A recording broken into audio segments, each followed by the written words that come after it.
Okay, so for today's deep dive, let's talk Tamiya. Picture this. It's the 80s, someone's in their basement meticulously building an RC car kit. Right, the classic hobbyist scene. Exactly. Now fast forward, and you see middle schoolers in a bright, shiny makerspace doing basically the same thing. So the big question is, how did this dedicated hobbyist product become such a key tool for STEM and STEAM education? Well, what's really fascinating is that it seems Tamiya's role as an educational tool was almost entirely accidental. Accidental, how so? Yeah, it wasn't like some grand corporate plan. It really just emerged organically from their intense focus on quality, on making the mechanics understandable, and, well, creating a really satisfying hands-on experience. This was way before anyone was even talking about STEM as an acronym. It was just baked into how they did things. Okay, accidental. Yeah. So if we're tracing this back, where did this surprising educational thread actually begin for Tamiya? Well, you have to go way back. Tamiya started out as a lumber company in 1946. A lumber company. Yeah, really. And here's the kicker. Their very first products, back in 1948, weren't models as we know them now. They were explicitly educational wooden assembly kits. No kidding. So that educational idea was there from the absolute beginning. Exactly. It wasn't an afterthought. It was part of their origin story. That changes the perspective quite a bit. And I guess this connects to their legendary commitment to quality, right? How did that play into it? Oh, absolutely. That quality focus is key.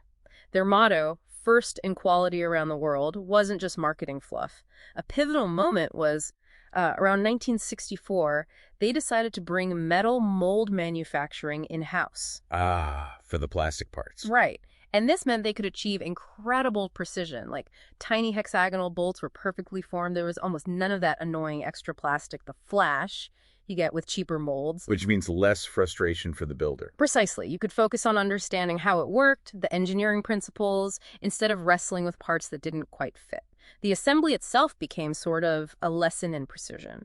Okay, so building on that quality, how did we get to the modern RC car being this, like, STEAM powerhouse? Was that jump also kind of unexpected? It really was. And this leads to the origin story of their first big RC car, the 1976 Porsche 934 Turbo. It's quite something. Oh, yeah. Tell me about it. They actually started designing it as a super detailed static display model. And to get the accuracy they wanted, they literally took apart a real Porsche 934. Wow. Just dismantled a Porsche. Yep.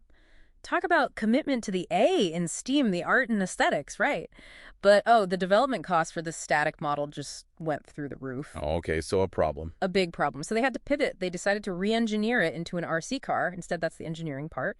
And doing that pushed them to develop new technology, like standardizing the rechargeable NiCad battery packs everyone started using. So that one car forced innovation across multiple STEAM fields just out of necessity. Exactly. It's like a perfect little case study in how those disciplines connect and drive each other forward. And beyond the engineering itself, it feels like the kit, the box of parts, it functions almost like its own curriculum. That's a great way to put it. An unassembled Tamiya kit, fundamentally, it's a project, not a product. And that's key, right? The learning is in the doing. The process. The process and their instruction manuals are masterpieces of technical communication. Super clear, exploded diagrams, sometimes even 1.1 scale drawings of screws so you don't mix them up. They guide you logically, step by step. Like a visual language. So putting the car together is basically a hands-on lab session. What specific things are you learning? Absolutely a lab session. Building the gearbox and the drivetrain, that's pure mechanical engineering gear ratios. Torque, you feel it.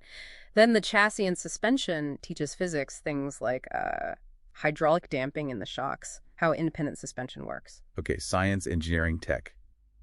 Where does the art come back in? Right, the A. That comes in strongly with the body preparation. You have to carefully cut it out, sometimes paint it from the inside, which is a unique technique. Apply decals precisely. It's a whole different, more artistic skill set needed right at the end. So how does all this map onto, modern educational goals? The whole STEAM push? It fits perfectly. STEAM education emphasizes hands-on, interdisciplinary, real-world problem-solving. Tamiya kits deliver exactly that. And importantly, they teach the iterative nature of engineering. How so?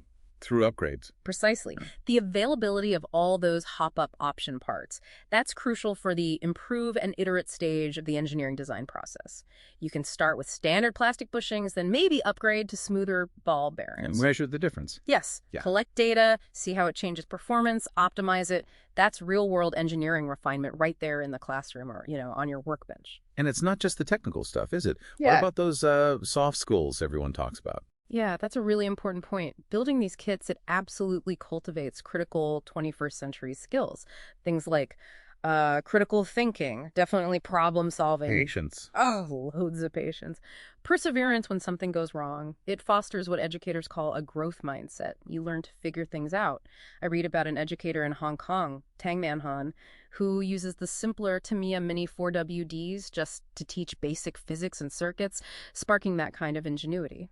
So when you wrap it all up, Tamiya's path to becoming this accidental educator is, well, it's quite a story. Just that relentless focus on quality and realism Mhm. sort of unintentionally created this amazing learning tool. It really did. And maybe the deepest lessons you learn aren't really about gear ratios or electronics specifically. It's those life skills, right? The Yeah. patience to finish something complex, the need for precision, the resilience to troubleshoot when you hit a wall. And that pride, right? Building something that works. Exactly. That huge sense of accomplishment when you've made something complex, functional, and maybe even beautiful with your own two hands. That's powerful learning. Which leads us to a final thought for you, our listener.